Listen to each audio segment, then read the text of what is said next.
Hi, I'm Lynn Blend. I'm a drag queen, a Vtuber, and a true crime enthusiast, and today I'll be continuing to look into the case of Jack the Ripper, which is one of the most famous unsolved serial killer cases of all time. Last time I gave a background on the Whitechapel district and the women who were killed by Jack the Ripper, and this time I'll be looking into the question that has persisted for over a century. Who was Jack the Ripper? I don't know if y'all are going to be able to hear it in like the background noise, but I am currently recording this on a dark and stormy night, so hopefully that gives us like a little bit of ambiance. Please be aware that this video will contain discussions of the Ripper's violence against women and implied sexual assault, along with brief discussions of suicide, so please use your discretion and prioritize your own mental health. It's honestly not surprising that this case was never solved when we remember the time period this happened in, because forensic investigation at the time was very rudimentary. Even techniques like fingerprinting wouldn't become a common part of criminal investigation for many years to come. Even so, it's astounding to me how much evidence was just lost, either through miscommunication or incompetence. To make a couple examples of this are the first victim, Mary Nichols' dress, was washed before it could be analyzed, and that destroyed all of the blood evidence at the crime scene. In the second victim, Annie Chapman, her body was washed before a post-mortem examination could be done. One thing I will give them that's pretty groundbreaking for the time is the amount of photography that was done of the bodies in the crime scenes. Now, don't worry, my promise to you is that I will never show any kind of corpse photos on this channel. They are out there if you really want to see them, but just be warned, they are very hard to look at. In my research for the last video, I accidentally saw several photos of Mary Kelly's body, and I really wish I hadn't, to say the least. Most of what police had to go on for this investigation was eyewitness accounts. Now, if you recall from my last video, there were actually a lot of people who probably saw the Ripper with his victims. But the problem was that whoever the Ripper was, he likely wasn't someone these women knew beforehand, so they didn't really have a pool of suspects to compare all of this witness testimony to. Sketches were made of what the Ripper could have looked like based on these accounts, and they were published in the papers, but given how much media attention this case was getting, police were having to sort through thousands of tips from anyone who knew anyone even remotely resembling the sketches, so they ended up not being that helpful. In the early days of the investigation, after the murder of Mary Nichols and around the time of the murder of Annie Chapman, police were leaning into a suspect known as Leather Apron. Now, Leather Apron was a name that kept coming up when they would talk to sex workers in the area. They reported that he would hold them at knife point and take whatever money they'd made during the night. So this tip led to the arrest of John Pizer under the suspicion that he was Leather Apron and therefore Jack the Ripper. But they soon discovered that Pizer had alibis for the nights where Mary Nichols and Annie Chapman were murdered, and he was ruled out as a suspect. The only piece of physical evidence that the Ripper ever left behind was during the night of the double murder of Elizabeth Stride and Catherine Eddowes. At 2:55 a.m. on the early morning of September 30th, 1888, a policeman found a piece of a bloody apron lying in a doorway nearby. The pattern of the blood suggested that the bloody knife had been wiped clean on the apron. One of the parts of this mystery that is just baffling to me is how the Ripper managed to get through the police investigating Elizabeth Stride's murder, commit the murder of Catherine Eddowes, and then circle back through the police that were investigating the first murder to escape. But this apron provides a potential solution to that. When we're talking about what kind of a person the Ripper was, there's a lot you can glean from the murders themselves. With all of the murders included in the Canonical Five, you can see his clear disdain for women, especially sex workers. And in particular from the way that these women's bodies were mutilated, it seems like he was especially focused on their wombs. Now this is my personal theory from that and the fact that most of the victims were women in their 40s and mothers. Ooh, forgive me for getting a little Freudian, but mommy issues, maybe? I'm not a criminal profiler, it's just my opinion. From the type of corpse mutilation that the Ripper did, police suspected that he might have anatomical knowledge. One of the theories at the time was that he could have been a butcher, which would explain both the apron and how he could have walked through a police detail while wearing a bloody apron and not aroused any kind of suspicion. But it was also suspected that he could have been a doctor, or at the very least an aspiring doctor. One of the things that made this case a sensation at the time and added to the mythology of this unknown killer was the staggering amount of letters being sent to the police. The press was covering this case on an international scale, so a lot of people used this opportunity to get their moment in the spotlight. There weren't a lot of sources of entertainment back in the day, I guess.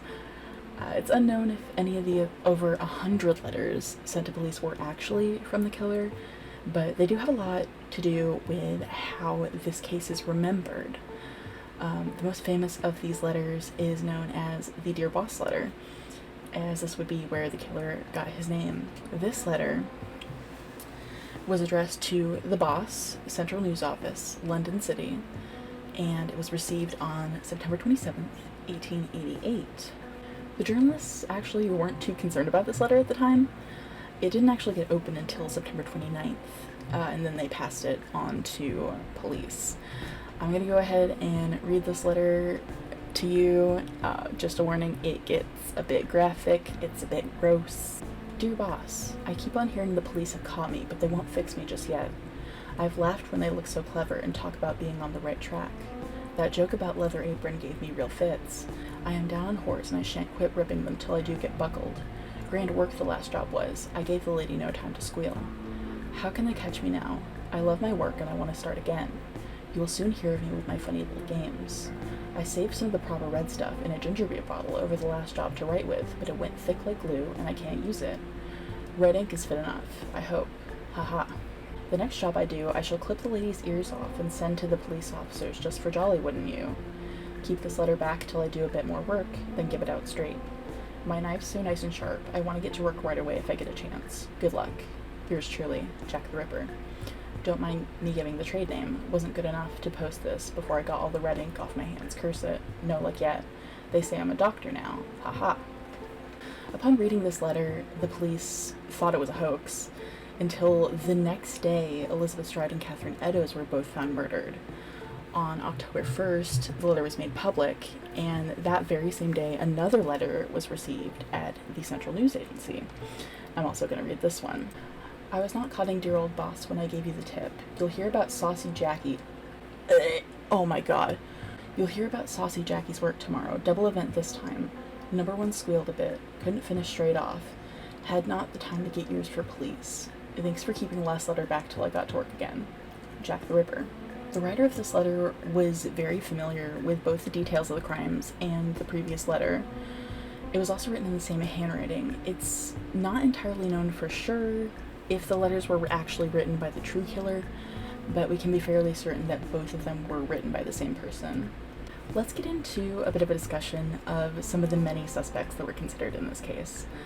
I obviously won't be able to cover them all, and I might do another video on some of the wilder theories I found, but today we're just going to go over a few names. Some of them were popular suspects at the time, some were only brought into consideration many years after the murders, but we're going to talk about a couple of theories that actually have some compelling evidence backing them up as well.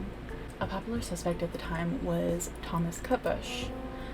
He was first brought up as a suspect in the 1890s, and the source of a lot of the suspicion around him is usually cited as an 1894 article from The Sun.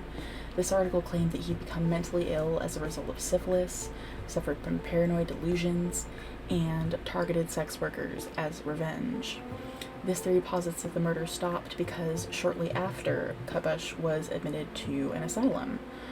But the truth is, there's no record of the syphilis story ever happening. There's no record of him ever contracting syphilis from a sex worker, no record of that being the cause of his mental illness.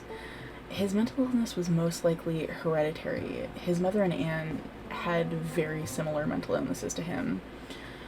There were occasions where it was reported that he was violent to others in the asylum, but nothing on the level of the Ripper murders. And there's also absolutely no evidence linking him to them. Our next suspect is one of a couple we'll talk about that were seen as likely suspects by Chief Constable McNaughton of Scotland Yard. This one is Montague John Druitt. One of the biggest elements of this theory is that McNaughton was under the impression that Druitt was a doctor, and at this time it was also suspected that the Ripper was a doctor. There's also the time frame of his death. This theory posits that the murder stopped because Druitt committed suicide shortly after the final murder on December 31st of 1888. But there's a few things that cast a lot of doubt on this theory. Druitt did have relatives who were doctors, but he was never actually a doctor himself. There also were other factors in his life around the time that he died that most likely caused his suicide, since just a month beforehand he was dismissed from his position as an assistant schoolmaster at the boarding school he worked at. One of the wildest things about this theory to me is that there's not only no evidence linking him to the murders, but there's no evidence that he ever even went to the Whitechapel district. The theory is like purely based on his time of death, it seems. One of the most interesting suspects to me is James Maybrick. He was never even considered as a suspect until the early 1990s, when two pieces of evidence linking him to the murders were found. Now, before I get your hopes up, there are a lot of doubts about their authenticity. James Maybrick was a cotton merchant from Liverpool who was murdered by his wife in May of 1889 with arsenic. The first piece of evidence is a diary that is claimed to be written by Maybrick, describing how and why he murdered all of the Canonical 5 Ripper victims. According to this diary, Maybrick saw his wife with another man in the Whitechapel district, and he flew into a rage for the next several months, committing all 5 murders. One of the reasons to doubt this diary, however, is there are some details of the murders that are incorrect, but they line up with inaccurate things that were reported in the papers around the time of the murders. Dating experts have placed the time of origin of the diary to right around the time of the late 1800s, but there's no way to know if the contents of the diary are a forgery. The other piece of evidence that was found that implicates Maybrick is a gold pocket watch. Scratched into the inside of the watch were the initials of the Canonical 5 Ripper victims, the signature J. Maybrick, and the words, "I am Jack." Analysts have concluded that the scratches could have been made during 1888 or 1889, but it's not entirely certain. The most suspicious thing about the watch is that it appeared shortly after the finding of the diary was in the news, so there's a lot of motive there for it to be a forgery. The only thing that connects Maybrick to these murders are these two pieces of evidence, so this entire theory rests on them being authentic. Oh, I just had a thought. So you know how I said that dating experts placed the time of origin of the diary to the late 1800s, and also that the scratches could have been made during 1888 or 1889 on the watch. My thought here is, what if Maybrick wasn't the Ripper, but he saw the details of the murders in the news, and he wrote this diary fantasizing about being the murderer? Because the thing about him seeing his wife in the Whitechapel district with another man could have been true. The details of the case are inaccurate, but they're accurate to papers of the time. I'm kind of thinking that sounds like a good theory. I don't know. What do y'all think? The last suspect we'll be discussing this time is Aaron Kosminsky. Kosminsky was another favorite suspect of Chief Constable McNaughton. He was a Polish immigrant who came to London to work as a hairdresser shortly before the murders started. And from around 1889 until his death in 1919, he would reside in various mental institutions due to his schizophrenic delusions. Throughout his time in institutions, he was never classified as homicidal or a danger to others, though. The thing that makes this theory a little bit more convincing than some of the others we've covered is there actually is some physical evidence linking him to one of the victims. After the murder of Catherine Eddowes, her shawl was removed from evidence and it was given back to her family.